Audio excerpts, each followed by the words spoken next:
समानः प्रकृतेर प्रकृतेः द्वयोः, यानी दोनों में, पुरुष और प्रकृति या चेतन अचेतन में कह रहे हैं कि प्रकृति का सामंजस्य अथवा औचित्यपूर्ण है। ये प्रकृति को लेना औचित्यपूर्ण है, उचित है, ऐसा कहना है कि दोनों में मूल कारण किसे माना जाए, चेतन और अचेतन दोनों में जगत का मूल कारण किसे माने, तो कह रहे हैं प्रकृति को मानना औचित्यपूर्ण है। कैसे, तो व्याख्या करके बताते हैं कि प्रकृति और पुरुष या चेतन अचेतन में जगत का मूल कारण, उपादान कारण प्रकृति को मानना समंजस अथवा औचित्यपूर्ण है। इस सूत्र में समान पद समंजस्य अथवा प्रामाणिक होने के अर्थ में प्रयुक्त हुआ है। यद्यपि प्रकृति और पुरुष में नाम मात्र का ही भेद है, जैसा कि पूर्व सूत्र में कहा गया है कि तो नाम मात्र का ही भेद है, तो भी यदि जगत की उत्पत्ति के मूल कारण पर विचार करें तो साधारणतः यहाँ यदि ये मान लें कि समान पद का अर्थ साधारण है तो लोग प्रकृति को ही मूल कारण मानेंगे। प्रकृति ही मूल कारण, क्यों? क्योंकि प्रकृति परिणामी है और पुरुष अपरिणामी है, रिजल्ट आता है। देखो, जिसका रिजल्ट आता है वो जड़ कहलाता है, कुछ परिवर्तन होता है। चेतन में परिवर्तन नहीं होता है, ठीक है। परिणामी होना है, उसका कोई परिणाम आता है, कोई रिजल्ट आता है, चेंज होता है।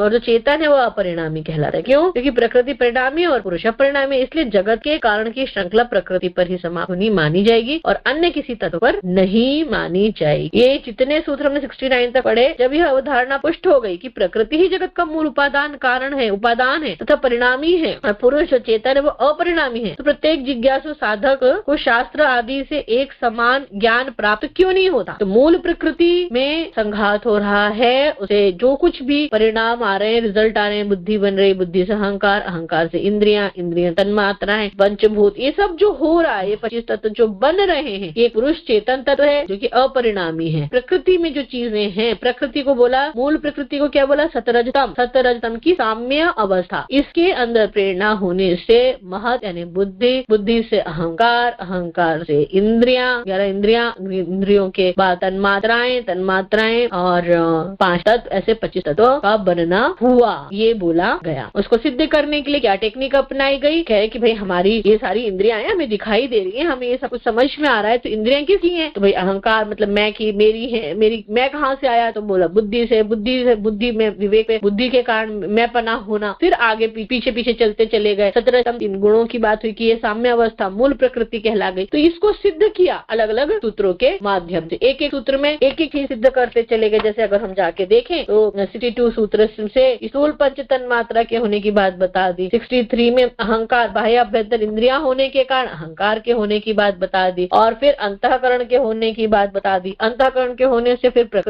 बुद्धि के होने की बात आई, बुद्धि के होने से प्रकृति के होने की बात आई, फिर प्रकृति के होने से भी प्रकृति है, ठीक है, लेकिन ये सब कर कौन रहा है, इसमें ये सारी हलचल कौन कर रहा है, कैसे बन रहा है? तो चेतन की बात करी गई कि चेतन के होने से ये सब कुछ हो रहा है। तो चेतन, और अब प्रश्न आ गया कि चेतन और प्रकृति किसको मूल कारण माना जाए? तो कहते कि भाई परिणामी है, रिजल्टेंट तो प्रकृति में हो रहा है, तो इसलिए मूल कारण प्रकृति ही है, पुरुष नहीं है। पुरुष की होने से यानी उसकी प्रेरणा से प्रकृति में सब कुछ हो रहा है।